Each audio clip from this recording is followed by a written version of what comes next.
जय श्री कृष्ण। श्री विष्णु मत्स्य अवतार की एक सुंदर कहानी। एक बार ब्रह्मा जी के पास से वेदों को एक बहुत बड़े दैत्य हयग्रीव ने चुरा लिया।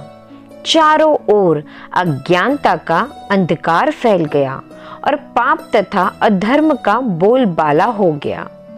तब भगवान ने धर्म की रक्षा के लिए मत्स्य रूप में अवतार लिया और दैत्य का वध किया और वेदों की रक्षा की। आइए इस बारे में हम जानते हैं। कल्पांत के पूर्व एक पुण्यात्मा राजा तप कर रहा था। राजा का नाम सत्यव्रत था। सत्यव्रत पुण्यात्मा तो था ही, बड़े उदार हृदय का भी था। प्रभात का समय था, सूर्य उदय हो चुका था। सत्यव्रत कृतमाला नदी में स्नान कर रहा था। उसने स्नान करने के पश्चात जब तर्पण के लिए अंजलि में जल लिया तो अंजलि में जल के साथ एक छोटी सी मछली भी आ गई। जैसे ही सत्यव्रत ने मछली को नदी के जल में छोड़ना चाहा, मछली बोल पड़ी, राजन, जल के बड़े बड़े जीव छोटे छोटे जीवों को मारकर खा जाते हैं। अवश्य कोई बड़ा जीव मुझे भी मारकर खा जाएगा। क्या आप ये चाहते हैं? अगर नहीं तो कृपा करके मेरे प्राणों की रक्षा कीजिए। सत्यव्रत के हृदय में दया उत्पन्न हो उठी। उसने मछली को जल से भरे हुए अपने कमंडल में डाल लिया।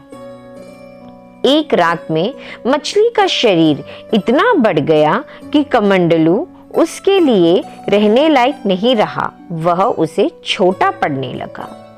इसी तरह राजा जिस भी पात्र में उस मछली को रखते वही छोटा हो जाता और मछली का आकार बढ़ता जाता। मछली नित्य प्रतिदिन बढ़ती जा रही थी। तब सत्यव्रत ने मछली को निकालकर एक सरोवर में डाल दिया, किंतु सरोवर भी मछली के लिए छोटा पड़ गया। इसके बाद सत्यव्रत ने मछली को नदी में और फिर उसके बाद समुद्र में डाल दिया। आश्चर्य, समुद्र में भी मछली का शरीर इतना अधिक बढ़ गया कि मछली के रहने के लिए वह छोटा पड़ने लगा। फिर मछली ने पुनः सत्यव्रत से बोली, राजन, यह समुद्र भी मेरे रहने के लिए उपयुक्त नहीं है। कृपा कर मेरे रहने की व्यवस्था कहीं और कीजिए। सत्यव्रत विस्मित हो उठा। उसने आज तक ऐसी मछली कभी नहीं देखी थी। वह विस्मय भरे स्वर में बोला, मेरी बुद्धि को विस्मय के सागर में डुबो देने वाले आप कौन हैं? आपका शरीर जिस गति से प्रतिदिन बढ़ता है उसे दृष्टि में रखते हुए बिना किसी संदेह के मैं यह कह सकता हूँ कि आप अवश्य ही परमात्मा हैं।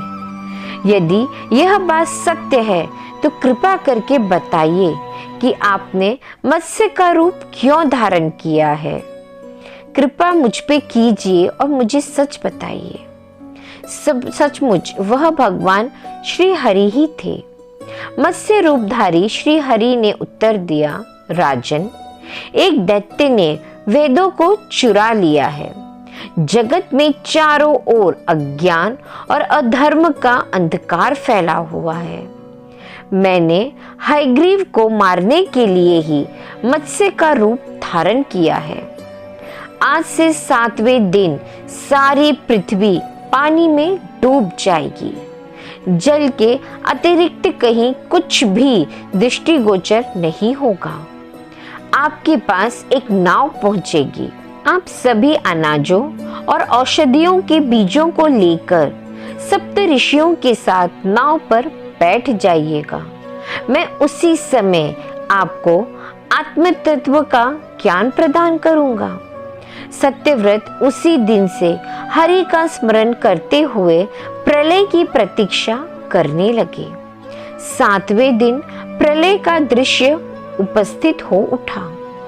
जल उमड़कर अपनी सीमा से बाहर बहने लगा। भयानक वृष्टि होने लगी। थोड़ी ही देर में जल ही जल हो गया। संपूर्ण पृथ्वी जल में समा गई। उसी समय एक नाव दिखाई पड़ी। सत्यव्रत सप्तऋषियों के साथ उस नाव पर बैठ गए। उन्होंने नाव के ऊपर संपूर्ण अनाजों और औषधियों के बीज भी भर लिए। नाव प्रलय के सागर में तैरने लगी। प्रलय के उस सागर में उस नाव के अतिरिक्त कहीं भी कुछ भी नहीं दिखाई दे रहा था। सहसा मत्स्य रूपी भगवान प्रलय के सागर में दिखाई पड़े। सत्यव्रत और सप्त ऋषिगण मत्स्य रूपी भगवान की प्रार्थना करने लगे। हे प्रभु, आप ही सृष्टि के आदि हैं, आप ही पालक हैं और आप ही रक्षक भी हैं। दया करके हमें अपनी शरण में लीजिए, हमारी रक्षा कीजिए। सत्यव्रत और सप्त ऋषियों की प्रार्थना पर मत्स्य रूपी भगवान प्रसन्न हो उठे। उन्होंने अपने वचन के अनुसार सत्यव्रत को आत्मज्ञान प्रदान किया और उसे बताया, सभी प्राणियों में मैं ही निवास करता हूँ। न कोई ऊंच है न कोई नीच, सभी प्राणी एक समान हैं। जगत नश्वर है, नश्वर जगत में मेरे अतिरिक्त कहीं कुछ भी नहीं है। जो प्राणी मुझे सब में देखता हुआ जीवन व्यतीत करता है, वह अंत में मुझ में ही मिल जाता है, मुझ में ही समा जाता है। मत्स्य रूपी भगवान से आत्मज्ञान पाकर सत्यव्रत का जीवन धन्य हो उठा। वे जीते जी ही जीवन मुक्त हो गए। प्रलय का प्रकोप शांत होने पर मत्स्य रूपी भगवान ने उस दैत्य को मारकर उससे वेद छीन लिए। भगवान ने ब्रह्मा जी को पुनः वेद सौंप दिए। ऐसे ही और वीडियोस और जानकारी के लिए चैनल को लाइक, शेयर और सब्सक्राइब अवश्य करें और कमेंट्स में जय श्री कृष्ण जरूर लिखें। राधे राधे।